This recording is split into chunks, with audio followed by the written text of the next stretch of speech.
Welcome and thank you for joining me for day 96 of Bible in a Year New International Version. Today we'll be going over 2 Samuel 20, 21, and 22. 2 Samuel 20. Now a troublemaker named Sheba, son of Bichri, a Benjamite, happened to be there. He sounded the trumpet and shouted, "We have no share in David, no part in Jesse's son. Every man do his tent, O Israel." So all the men of Israel deserted David to follow Sheba, son of Bichri. But the men of Judah stayed by their king all the way from the Jordan to Jerusalem. When David returned to his palace in Jerusalem, he took the 10 concubines he had left to take care of the palace and put them in a house under guard. He provided for them, but did not lie with them. They were kept in confinement till the day of their death, living as widows. Then the king said to Amasa, Summon the men of Judah to come to me within 3 days, and be here yourself." But when Amasa went to summon Judah, he took longer than the time the king had set for him.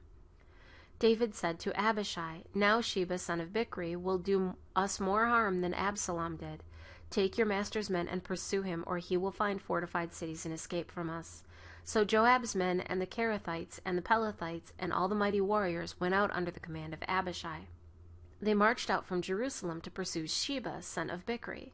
While they were at the great rock in Gibeon, Amasa came to meet them. Joab was wearing his military tunic, and strapped over it at his waist was a belt with a dagger in its sheath. As he stepped forward, it dropped out of his sheath. Joab said to Amasa, "How are you, my brother?" Then Joab took Amasa by the beard with his right hand to kiss him. Amasa was not on guard against the dagger in Joab's hand, and Joab plunged it into his belly, and his intestines spilled out onto the ground. Without being stabbed again, Amasa died. Then Joab and his brother Abishai pursued Sheba, son of Bichri. One of Joab's men stood beside Amasa and said, "Whoever favors Joab and whoever is for David, let him follow Joab." Amasa lay wallowing in his blood in the middle of the road, and the men saw that all the troops came to a halt there. When he realized that everyone who came up to Amasa stopped, he dragged him from the road into a field and threw a garment over him. After Amasa had been removed from the road, all the men went on with Joab to pursue Sheba, son of Bichri. Sheba passed through all the tribes of Israel to Abel-Beth-Maachah, and through the entire region of the Berites, who gathered together and followed him. All the troops with Joab came and besieged Sheba in Abel-Beth-Maachah. They built a siege ramp up to the city, and it stood against the outer fortifications. While they were battering the wall to bring it down, a wise woman called from the city, "Listen, listen! Tell Joab to come here so I can speak to him." He went toward her, and she asked, "Are you Joab?"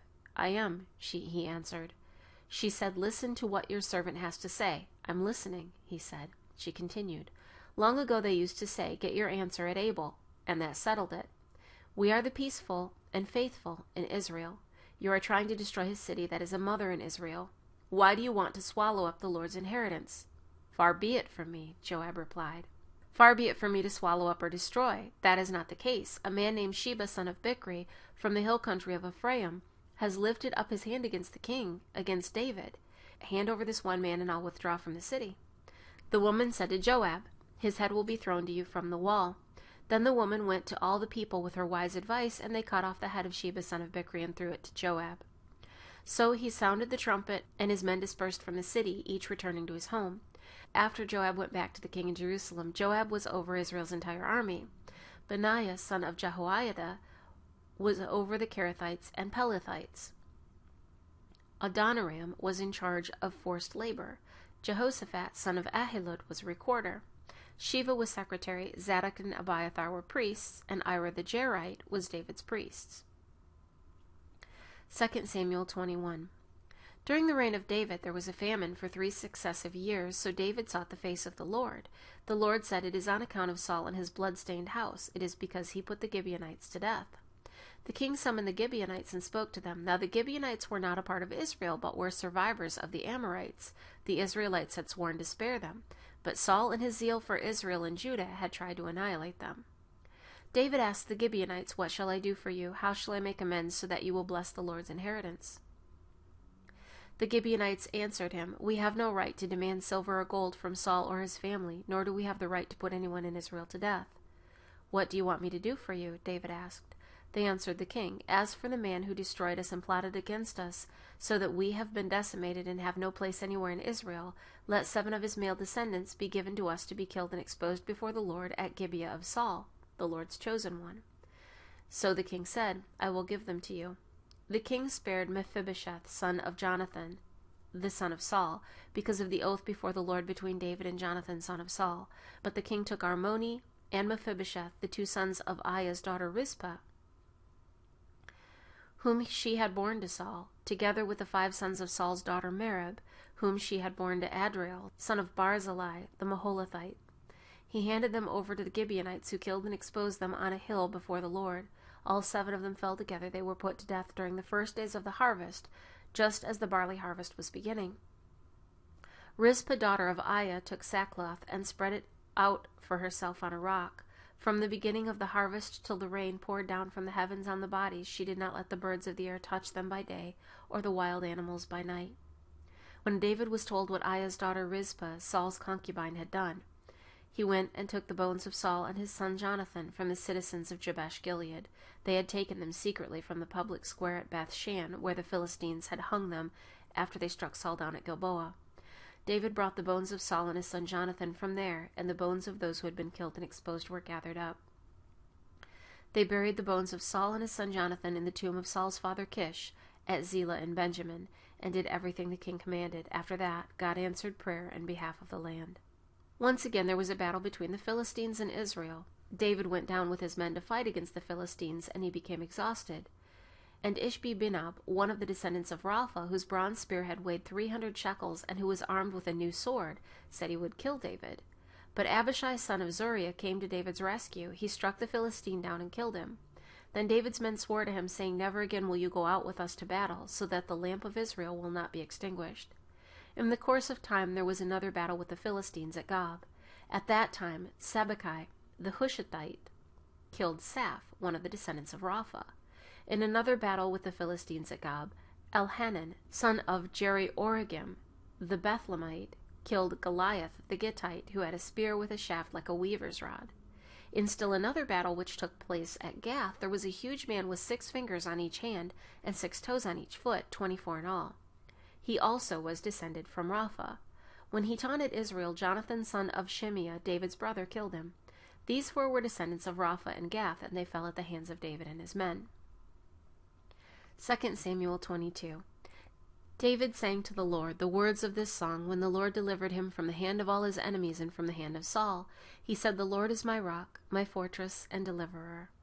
The Lord is my rock, my fortress and my deliverer. My God is my rock in whom I take refuge, my shield and the horn of my salvation.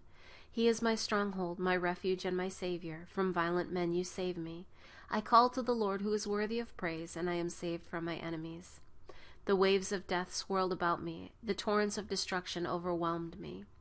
The cords of the grave coiled around me. The snares of death confronted me. In my distress I called to the Lord. I called out to my God. From his temple he heard my voice. My cry came to his ears.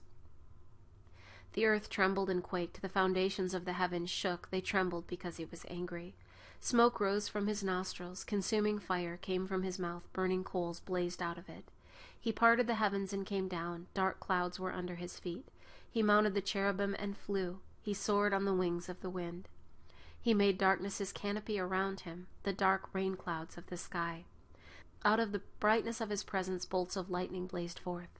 The Lord thundered from heaven. The voice of the Most High resounded. He shot arrows and scattered the enemies, bolts of lightning, and routed them. The valleys of the sea were exposed, and the foundations of the earth laid bare at the rebuke of the Lord, at the blast of breath from his nostrils. He reached down from on high and took hold of me. He drew me out of deep waters. He rescued me from my powerful enemy, from my foes who were too strong for me. They confronted me in the day of my disaster, but the Lord was my support. He brought me out into a spacious place. He rescued me because he delighted in me. The Lord has dealt with me according to my righteousness, according to the cleanness of my hands. He has rewarded me. For I have kept the ways of the Lord. I have not done evil by turning from my God. All his laws are before me. I have not turned away from his decrees. I have been blameless before him and have kept myself from sin. The Lord has rewarded me according to my righteousness, according to my cleanness in his sight. To the faithful you show yourselves faithful, to the blameless you show yourself blameless. To the pure you show yourself pure, but to the crooked you show yourself shrewd. You save the humble, but your eyes are on the haughty to bring them low. You are my lamp, O Lord. The Lord turns my darkness into light.